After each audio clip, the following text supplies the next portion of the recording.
gabis ni so karon after na mo sa Akihabara kay naabot naman si Jessa na nga dumidini sa Ueno.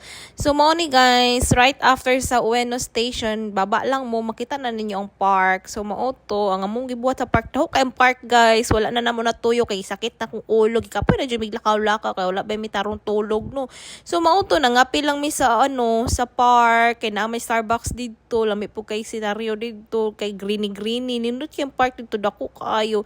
Nya mao to after na mo magkape nangadto mi dinhi sa ilahang murag night market. Ang tawag ani din hindapita guys is Amiyoko, ABC Open Air Market Street packed with food stalls, clothing shops, and local goods. So, bali mo ni siyang tiyanggi din hiya sa Japan version.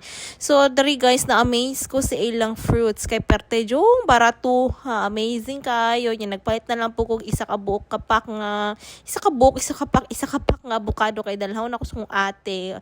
Nga mauna ni siya din hiya. Amo yung isa ka rason nga no nag-adto mig Ueno kay nagtanaw mig gold kay diba famous ba sa Tokyo ang Ueno no nga parte sa Tokyo nga daghang gold nya wa man mi kabalo asa dapit diri ang gold ay puro maning mga tiyanggi dapit din hiya nya sa Amiyoko man po ni dapit to nya nangutana man sa hapon guys kung asa dapit ning kani akong gi-search na siya dito sa unahan so gadto na po na mo sa unahan nya close naman day kay gabi naman mi naabot ana si ate wa na day babri so wala mi kita sa mga gold din sa Ueno nya mauto nya na may nakita na mo nga daghang pila pod aning takoyaki nagpalit na lang pod mi og gitry na mo ni Jessa naghati lang mi wala ni constable na naka-allergy man siya sa mga squids ang mo nilami kaayo siya guys ang takoyaki dako na siya maong shareable jud siya di ka magmahay magpalit kay perti lami o perti po nimong busuga so mao ni ang Ueno guys diba nindot lang kaayo jud ang Japan no kay mga lights no so mao ra ni guys bye.